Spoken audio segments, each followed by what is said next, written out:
Hey, everybody. Welcome, kids. It is time yet again for Conscious Embodiment, Astrology, and Dreams with Dr. Michael Lennox coming at you on actually Monday, July 4th. It's a holiday. It's the United States birthday, and what a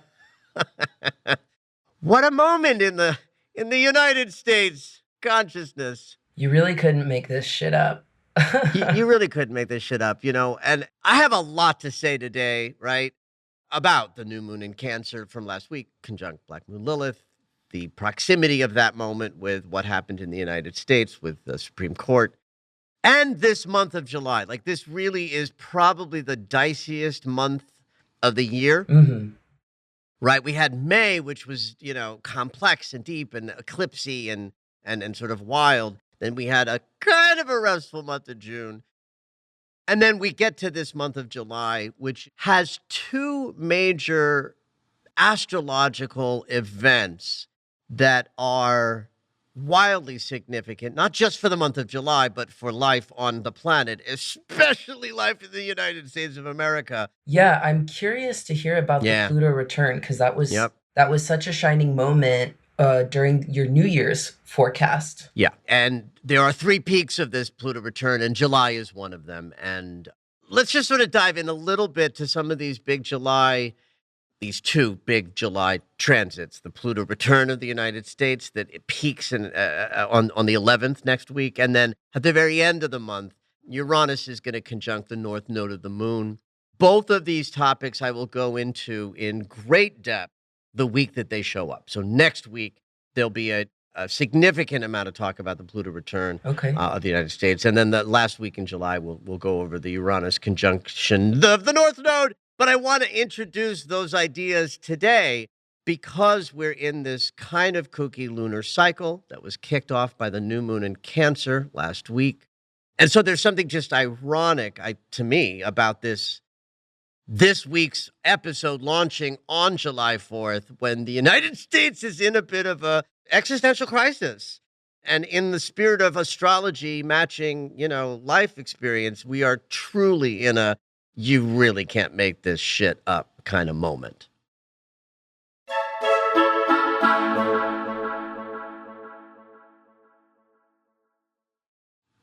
The United States of America has a birth moment. We consider that July 4th, 1776, Philadelphia, Pennsylvania.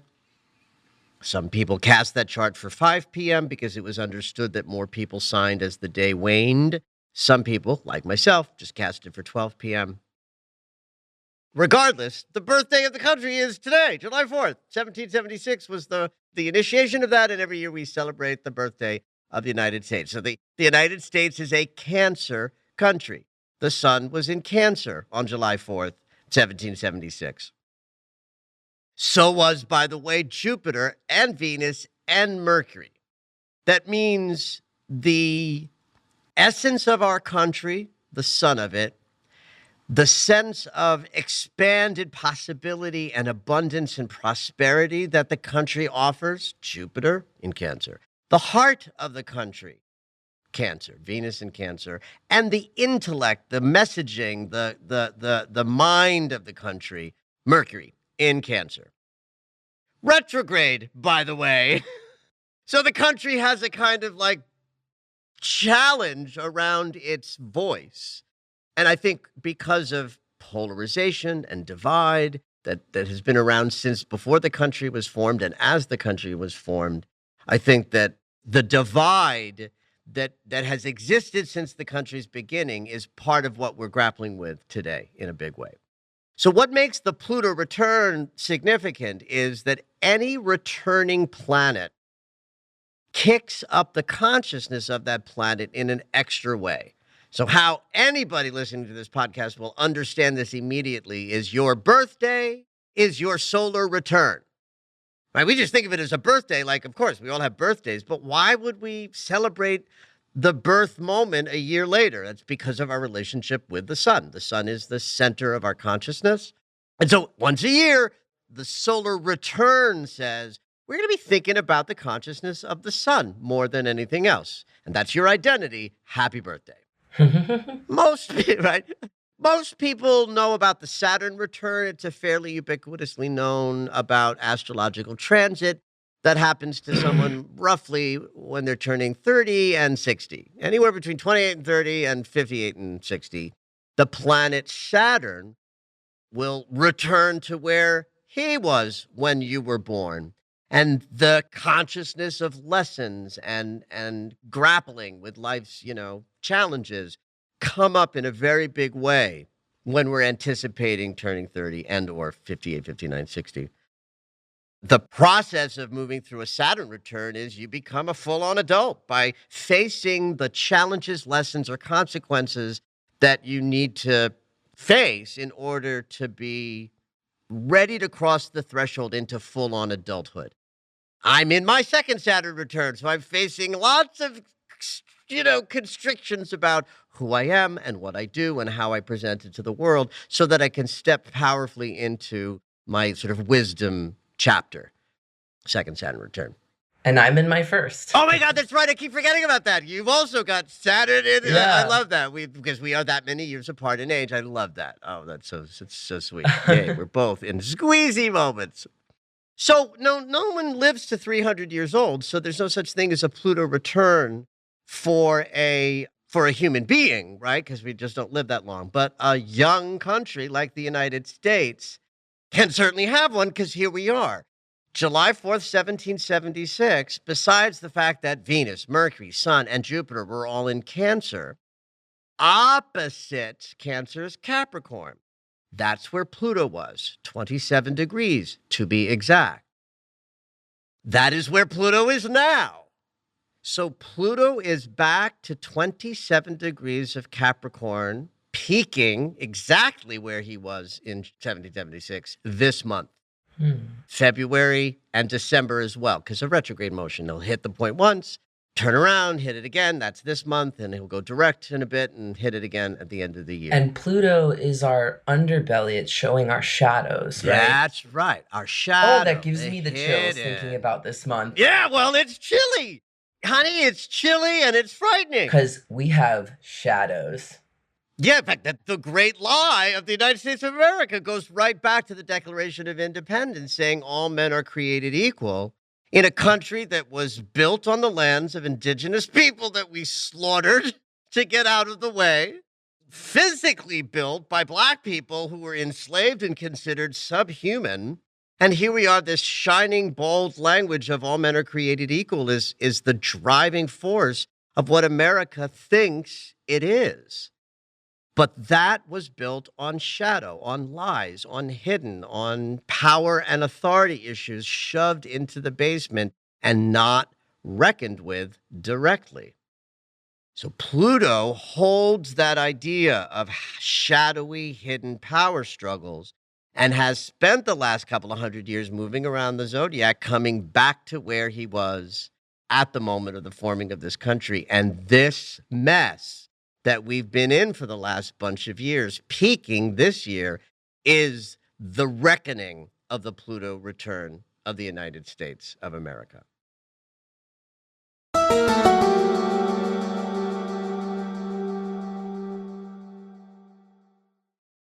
So the new moon in Cancer, conjunct Black Moon Lilith last week, was hovering right over some of the Cancer energy of the chart of the United States.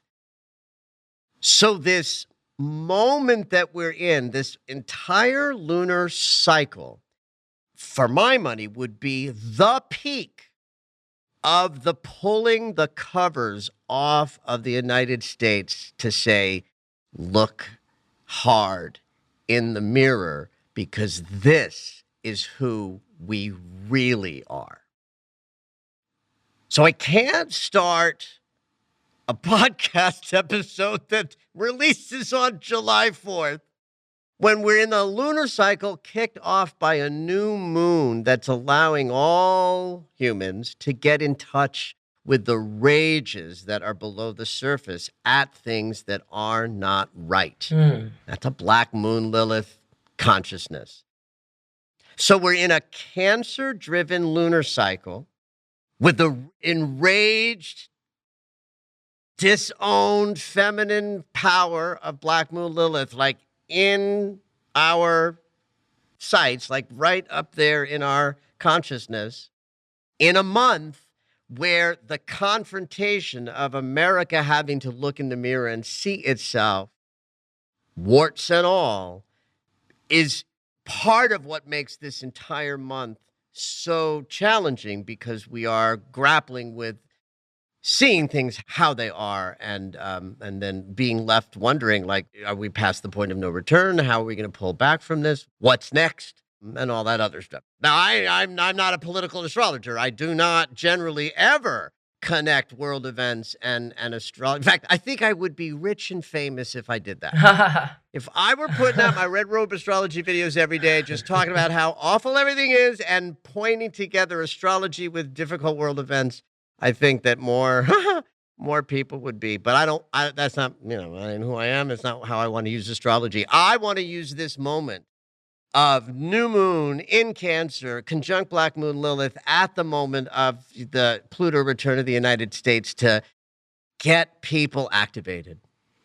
I'm not an activist. I'm a consciousness helper, right? But if you're listening to this, kids, and you feel activated at this moment and enraged and ready to step up and put that rage into some form of action to help change the world, have at it, kids, because we need all of the activated people on the planet to be rising up and stepping into the fray and saying, how can I make this different?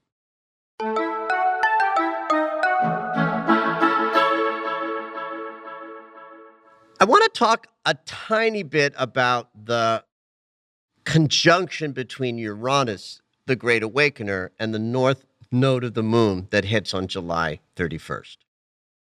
When that week comes, I will dive in with much more depth than I am now, but this transit builds all month, and it's part of what makes July juicy, unstable, and important with regard to the movement forward into the collective, into the zeitgeist. The North Node is the point in astrology that says, here's where the collective is, and this is the direction in which it's going. So you can think of the North Node as our sort of North Star, the navigating point that says we're moving in this direction. So when planets hit the North Node of the moon, we have a collective motion experience. So if a personal planet touches in with the North Node of the moon on any given day, in my daily Astro Alert, I'll describe that as a day where the collective is moving. You're out and about, you're connecting with other people, because when the nodes of the moon are activated, everybody is impacted in a kind of like in the same way, because it's a collective point. When the outer planets touch the nodes, then the whole system is being impacted, not just individuals, but the collective consciousness that is made up of 7 billion individualized expressions of the whole.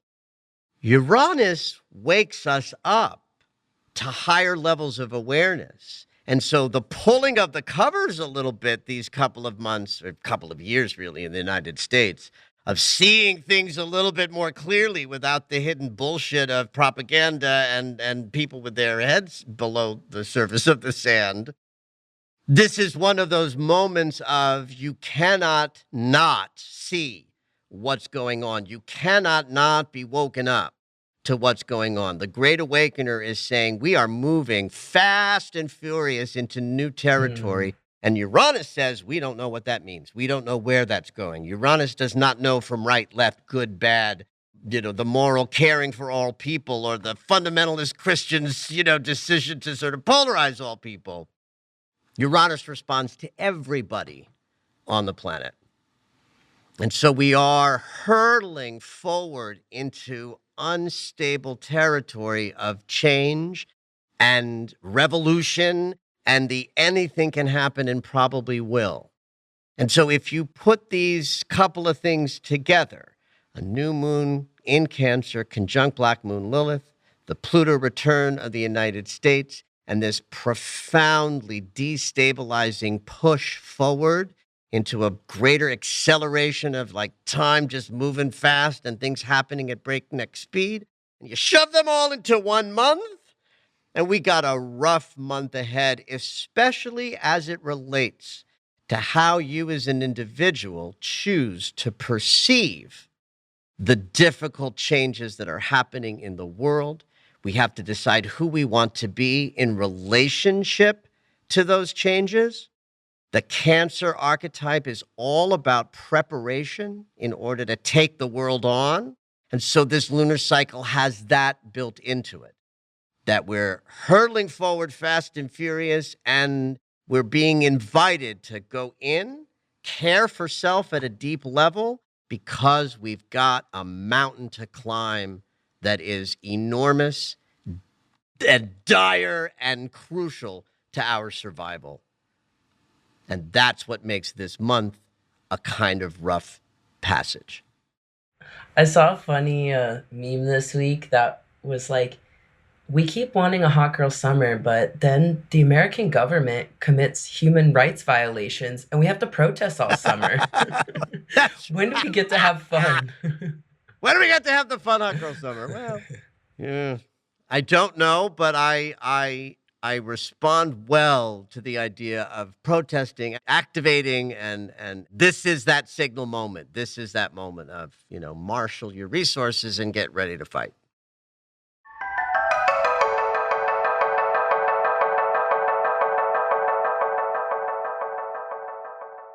Now, I do not use this podcast to promote my work. We'll do little commercials about things that you sometimes will throw in, Zoe, or we'll casually mention stuff like I got a class coming or this or that. But I do want to take a moment to say this is the week of the Global Healing Meditation, which I do the first Thursday of every month. Definitely a favorite. Yeah, absolutely. And I love doing them, and they're popular. And that's when I'm going to sort of break down the entire month in the talk. And then we're going to meditate together, right? So there's purpose to this. It isn't just that I come and tell you everything like I do on the podcast. We finish it up with a guided meditation designed to sort of help bring peace to the planet. And so I'm particularly looking forward to this month's Global Healing Meditation, which is Thursday, 7 p.m. Pacific time in my Zoom space, completely free.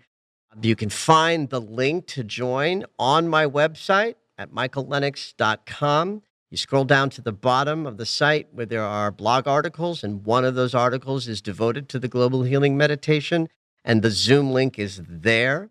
If you're listening to this podcast and you're still not on my mailing list and not getting my announcements and my full and new moon and monthly forecast, pieces, get on my mailing list, because every Wednesday or Thursday that we're doing the Global Healing Meditation, I send out an announcement, and then I send out the recording link so that if you can't join us live Thursday evening, you can join us at another time, listen to the recording, and participate in the meditation. But this month of July is one that I think you all want to show up for, that because it's going to be a juicy month, and let's do it together.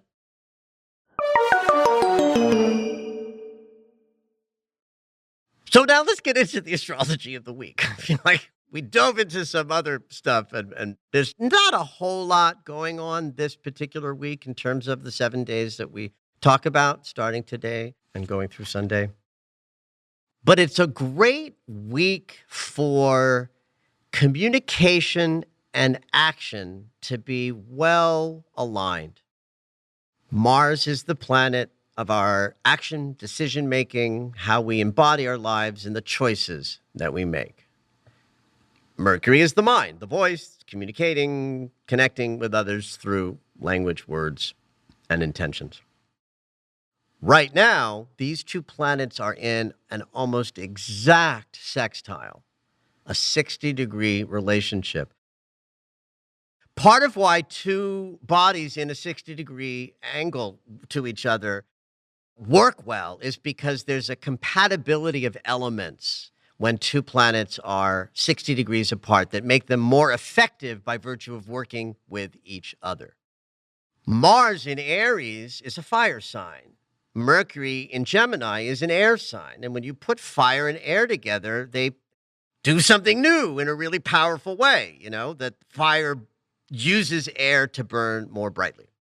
So when Mercury and Mars are in a sextile and they're in this fire-air sextile energy, we have a better access to how we are thinking and processing, while we also have great access to decision making. And this is partly because for the last week that this has been in place, Mars is in his ruling sign of Aries, Mercury's in his ruling sign of Gemini. And so that's a perfect working relationship between decisions and consideration, because not only is the elemental makeup compatible, but because each planet is in their home sign, they're more effective at considering what our thoughts are about something, then turning that into a definitive choice that we want to make. Mercury, Gemini, Mars in Aries. But because they're 60 degrees apart, they're both changing signs today. So that's an interesting sensation change. It means that all at once, our decision making is going to move from impulsive, fast sort of movement, let's get this party started energy of Mars in Aries, into a much more slow-paced, grounded, and loving approach to decision-making as Mars moves into Taurus. Mercury in Gemini is very communicative in nature because it's the communication planet in his ruling sign. And so our association with how we're thinking and speaking with others goes well when our communication mojo is at home in a sign that is, designed for communication. When Gemini moves into Cancer, now we're a little bit more reserved. We're going to consider our words a little bit more carefully before expressing. So you've got the planet of action moving a little bit slower because there's a grounded sense of what would the heart do in this moment? How would you choose if you were coming from love? And Mercury in Cancer is going to say, wait, I got some feelings. I'm not so sure I'm ready to talk about that. Or I need some, restoration before I'm ready to make a choice and speak into something. So there's a very big sensation change that happens today into tomorrow with how we make our decisions for the next 3 weeks and how we communicate for the next couple of weeks as well. And everything slows down a little bit, becomes a little more grounded in the heart, and we are going to be slower to react and to choose. I think this is actually good news for the month of July, especially because all month is building this faster pace from Uranus and North Node getting ready to conjunct. I mean, Uranus moves slow enough that even though it doesn't hit till the end of the month, that's like 1 or 2 breaths for Uranus in his 84-year orbit. Right. I think there's benefit to these two signs for Mars and Mercury to just slow us down and bring us back to the heart as how we choose, decide, and move through our lives.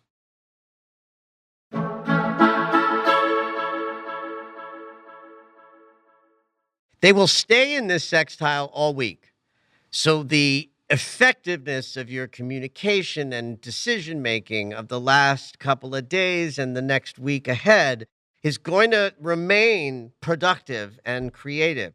But it's going to be very interesting to see how it feels like by the time we get to Wednesday of this week, we'll be acclimated to both of these planets changing signs. For some of the more sensitive of you out there, sign changes for the personal planets can be cranky because you're feeling a sensation change that you'll have no words for or no logical sense of why you might be feeling some kind of way. I mean, this is my experience. It's one of the reasons that I love being an astrologer is that when I was younger, I had all sorts of cranky moments that I had other ideas about what they meant. And when I discovered astrology and saw that things like personal planets changing signs were concomitant with days that I felt a little out of sorts and cranky because the energy of how we do whatever that personal planet is indicating is going to change by moving out of one sign and into another. So if these couple of days of the week, Monday and Tuesday, are a little bit discombobulating, it might just be that two personal planets are changing signs within 25 minutes of each other, which is crazy precision. So if you're happy to be listening to this podcast on Monday, it'll be interesting to see how you feel as you wake up into Tuesday or Wednesday, just to see if there's any sensation shift in how you are approaching connecting with others through words and communication and the decisions that you need to make for yourself, possibly coming into a little bit of a slower, steadier sensibility.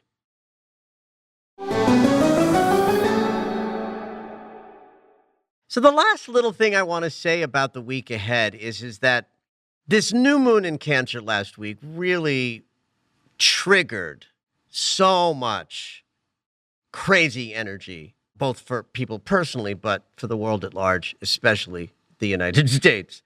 And though that new moon kickoff moment is sort of far enough in our rear view mirror that the lunation itself isn't triggering that Cancer energy where Black Moon Lilith is and rage is sort of flying around, but we are in the lunar cycle kicked off by that. And because Mercury is going to move into Cancer today, by Friday, Mercury's going to be triggering both the point of the new moon and Black Moon Lilith. So we really are in a powerful, continued sense of activation from things that rose up in us in that new beginning cyclical way that new moons kick off, concomitant with events that enraged a lot of people.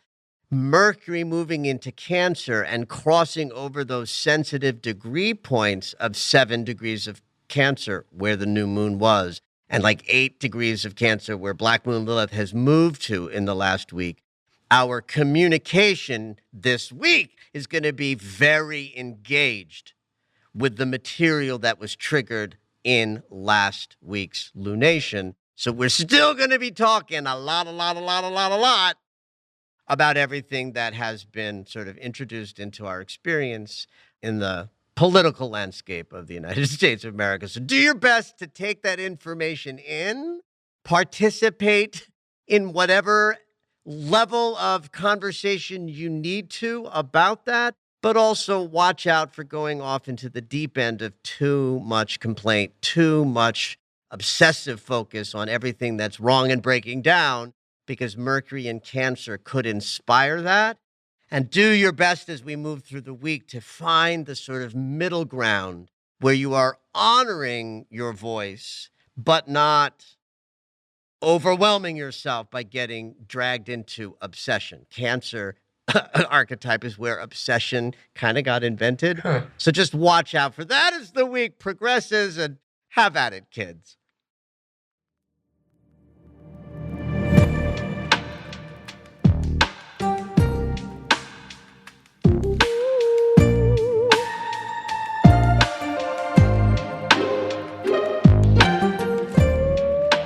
It's dream segment time.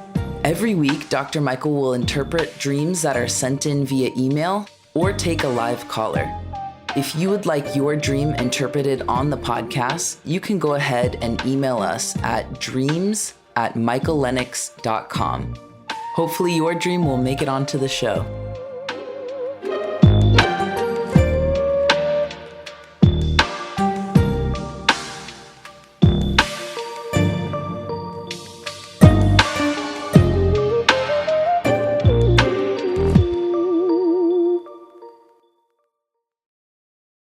This emailed in dream is from Steven. He gives us a little bit of background and then has a wonderful question. Okay. Yay. Back in June of this year, I had a sudden and spontaneous spiritual awakening, literally while walking down the street. Since then, I have entered into the spiritual world not having any experience or knowledge previous to this shift. So much has changed, including no longer having lasting negative thoughts, no anxiety, fear, and no longer any fear of death. My brain has shifted and continues to change at a rapid pace. One big change that has occurred is that my dreams are very, very different than before this awakening. Oh, wow. That's really Yeah, interesting. so I'm so curious on this. That's really interesting. Yeah. For one thing, there are dreams I can remember similar to waking life memories. I also had a dream where I was a child. I'm currently 44 now. Upon waking, I seemingly had access to many memories of similar dreams. It's like I watched an episode of a TV show one night and woke up with the entire season of the show in my memory bank. Oh, wow. I've noticed that because I now spend more time in the present moment in waking life, that I'm also more present in my dreams. Because of that, there are dreams that have a difference. I've read a bit about astral planes, and this is all very new to me, so I can't say one way or another if that's what's happening. However, there are times when I meet a person, it's always unfamiliar face, yet I kind of know them, and they totally know me. Each time I make solid eye contact with them, something powerful happens to me. It brings me back to the present moment, and I have a lucidity that helps me better understand my surroundings and how I got to this part of my dream. My question is, does eye contact with another being have significance in a dream? I already know the answer on a personal level. There's a connection in that moment for me. I feel so strong. I'm very much interested in understanding if there are other significant factors that you could share with me and your audience. Thank you so much for entertaining this question, Steven. Wow. I was like, that is so cool. First of all, 44 is a glorious age for this to happen.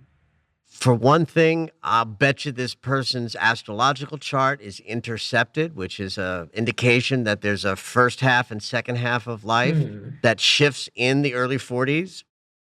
It's interesting. Jung had associations with the age 44 as well, where he talked a lot about that we move out of our karmic struggle and into knitting together our dharmic purpose in the early 40s. And I may be misremembering this, but I have a memory that he marked 44 specifically as an age of sort of dharmic expression.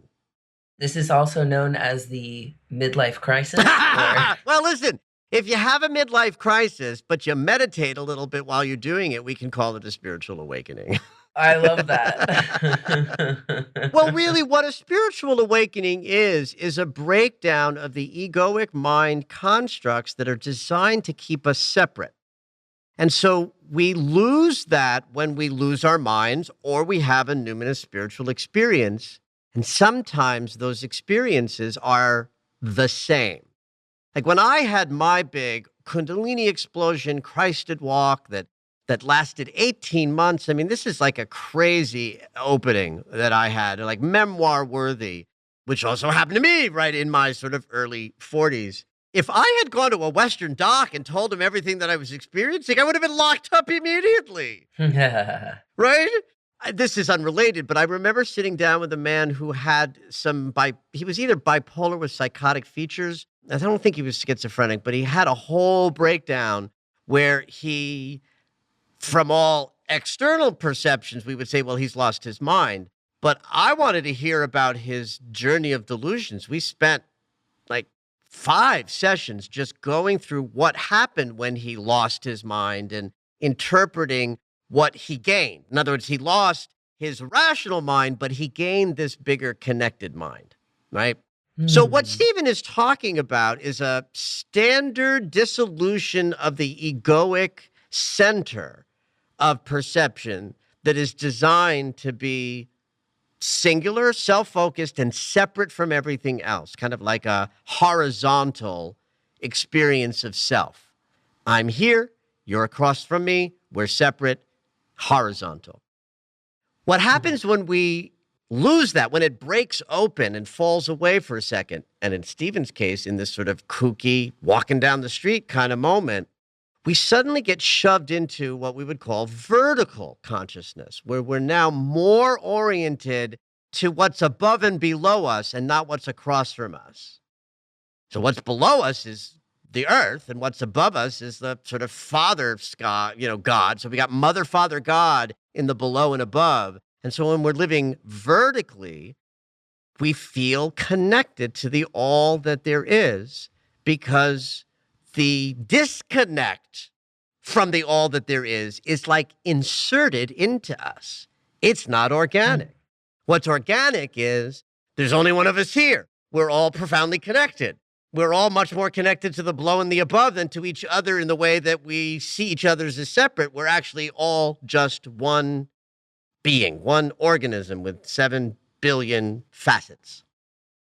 So, of course, the value of the numinous experience that Stephen is having is that it allows him to see the world instead of through the eyes and the veil of separation, to see the world through the notion of connection.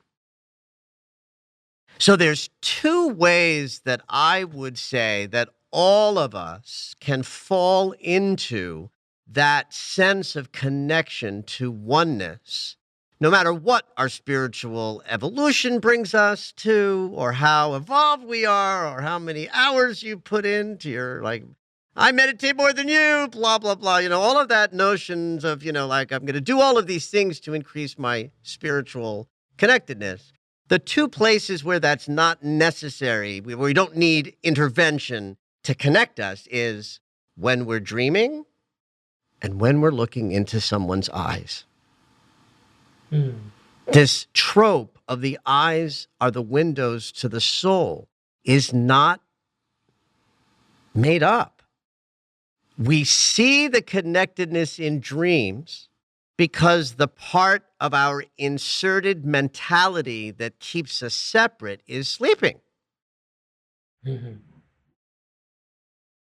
When we're awake, the best and easiest way to fall into that, outside of a deep and abiding meditative practice where you can turn within and get to a trance state because you've put the discipline in, is to look into somebody else's eyes and fall into that experience. So now I'm being presented with a question like, and listen, I've been hearing dreams since I was a teenager. There's like 40 years of hearing dreams. I've never been asked this question. It's a fascinating question to be asked. Right on. So I would have to say yes, yes, yes, yes, yes to the answer to the question. That if the waking state allows us to connect to something greater, to have a sense of oneness with another human being just by virtue of making eye contact, then you go into the dream state, you remove the ego mind's interference with that connection, and then you use a waking life symbol, looking into somebody's eyes. I would say yes, in a dream state, that's even more profound. It's showing Stephen that the place he has now found himself is ultimately about perception. He's being Mm. shown the connection by having the egoic mind quieting down for a bit. I hope this lasts a very long time, if not forever. Certainly, if it doesn't last forever, Stephen, use this time wisely so that when you pass perhaps out of the very intense connectedness sensibility that you have, that the dreams of gazing into somebody's eyes and having a powerful experience as a result is something that you can replicate in your waking life. And I'm not just talking about going up to people and looking in their eyes. I'm talking about, how do you see the world? Do you see the world through the eyes of connection, or do you see the world through the eyes of separation? And there's nothing quite like having that connection energy sort of shoved into you by having a spiritual experience that is atypical and way out of the ordinary, to then allow a person to take that sensibility beyond the numinous moment and have it become a kind of musculature of seeing the world in a more connected way because of, because we are connected, and then we just have to see, where those limitations live in us so that we can transcend them and move beyond them. There's a funny little Geico commercial. I love the Geico commercials because they're clever. But the latest one that's zipping around, one sort of channel that I watch occasionally that has commercials in it, is he talks about eye contact, and he kind of leans into the camera and he opens up his eyes and then says, "We've just had a moment." I've never seen that What's one. really funny about it, Joe, is that the first time I saw the commercial, I felt it. I did. I was like, I kind of felt that. It was animated. It was false in a way, but my eyes aren't animated. My eyes aren't false. My experience in that moment was I was able to open myself up, even when looking in imaginary eyes or eyes that were created digitally. So there's just something so profound about our relationship to sight and our vision. In fact, Jason Silva was talking, he's a neuroscientist dude, was being asked about dreams and visual imagery and how the visual centers of the brain, I talk about this too in a less scientifically educated way, but that the vision in our brains is not the same vision from our eyeballs, though dreams are wildly visual. So there's just something interesting to me about Stephen's question that I don't know that I have a cogent answer to what I'm saying here. Like, this is what it is, Stephen. But I think it's interesting that our eyeball eyesight goes to sleep in dreams, and therefore our sight that's more divine is sharper, richer, broader, more open. So then when he brings into the dream state his eyeball sight as an image, then I think those dreams are about reflecting the possibility of seeing the world in his waking life with the same eyes of the divine that the dream life is showing him. It's like instructions. Now, Stephen, that you've had this deep spiritual experience and some of your egoic mind limitation lenses have been removed from your eyeballs, the dreams are showing him, look out at the world from that place when you're awake, and you'll more readily replicate the spiritual connection that you're currently being bathed in. What a stunning consideration. Thank you for listening to Conscious Embodiment, Astrology and Dreams with Dr. Michael Lennox. You can find us on Apple Music, the iHeartRadio app, and anywhere you find your favorite shows. Head on over to michaellennox.com for information on astrology readings, the Daily Astro Alert subscription, upcoming classes, and to join the mailing list.